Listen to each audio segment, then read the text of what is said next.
Greetings from Tangam Cancer Center. In this week's episode of Dissect, we'll go over the basics of endoscopic dilation of upper gastrointestinal strictures. Strictures of the upper GI tract can be benign or malignant. In an oncology setting, the most common indications for dilation are post-radiation strictures and anastomotic strictures. Before getting into the actual procedure, let's first understand the basic devices used for dilation. The upper GI lumen dilators are broadly classified into two types: fixed diameter push type bougie dilators and expanding balloon dilators. Bougie dilators come in various designs, lengths, and calibers. They may be used with or without a guide wire. The Hurst and Maloney dilators are flexible, non-wire guided dilators and are commonly used for self-dilation by patients. The Savary-Gillard dilators are wire-guided bougie dilators with long tapered tips allowing controlled and graded dilation. Balloon dilators, on the other hand, are made of low-compliance inflatable polymers and are available in different diameters. These balloons are inflated using an external handheld inflation device filled with either water or radio-opaque contrast to allow fluoroscopic visualization. The inflation device has a pressure gauge which displays the pressure in atmospheric units. The maximum permissible pressure varies according to the balloon diameter and is clearly mentioned on the balloon itself. Turning the key clockwise inflates the balloon and turning it anti-clockwise deflates the balloon. Savary-Gillard dilators also have radio-opaque markers at the tip, along with distance markings along their entire length, similar to an endoscope, indicating the distance from the upper incisors. Now let's talk about pre-procedure planning, which is crucial. The length of the stricture is first estimated using imaging. This is followed by a diagnostic endoscopy to assess the lumen caliber and help select the appropriate dilator size. While the procedure can be performed under intravenous sedation, we prefer general anesthesia for better airway control and patient comfort. Choosing the correct dilator size is important. The guiding principle here is start low and go slow. When using bougie dilators, we follow the rule of 3, which states that once resistance is encountered, no more than 3 sequential dilators, each increasing by 1 mm, should be passed in a single session.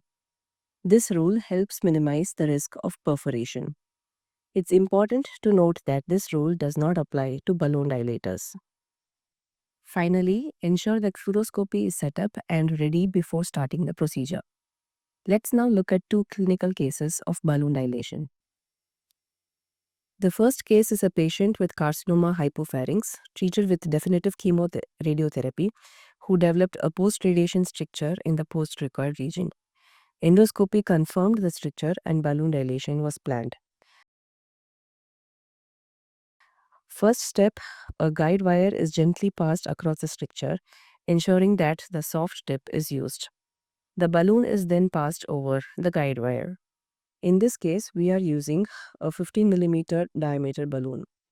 Smaller balloons can be passed through the endoscope, whereas larger balloons, such as those used for achalasia, are passed over a guide wire and positioned under fluoroscopic guidance. The patient is positioned in the left lateral position and the C-arm is adjusted accordingly. The guide wire position is confirmed. The balloon is then carefully centered across the stricture.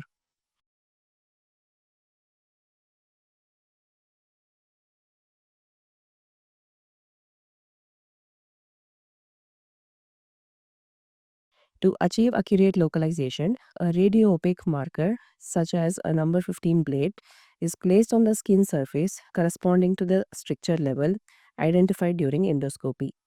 The balloon is then centered over this point. The balloon is inflated to the recommended pressure and kept inflated for at least 5 minutes.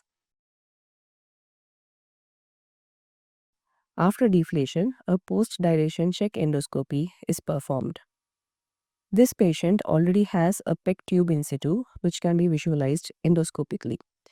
A short segment of stricture, which was dilated in this session, is also noted.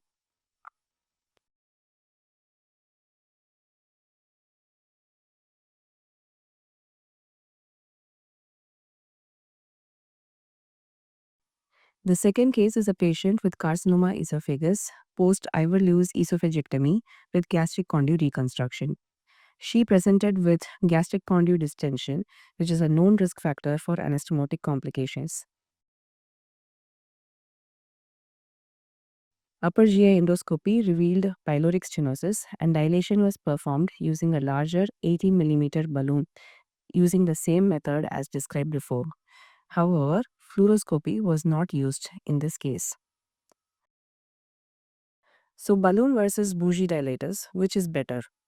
Balloon dilators apply pure radial force, providing continuous visual feedback and have a lower risk of perforation, especially in tight strictures.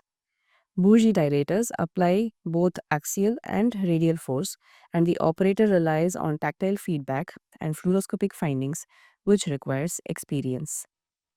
In general, balloon dilators are preferred for short, tight focal strictures, while bougie dilators are better suited for long segment benign strictures. Finally, post-procedure care is also essential. Patients should be closely monitored for signs of perforation, which include persistent chest pain, subcutaneous emphysema, respiratory distress, or hemodynamic instability.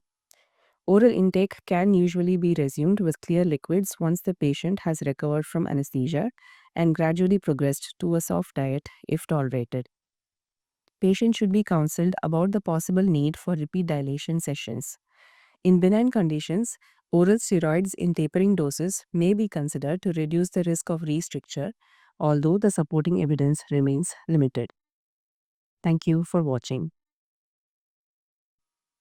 You have been watching Dissect from Tangam Cancer Center, where we post a new surgical oncology teaching video every week.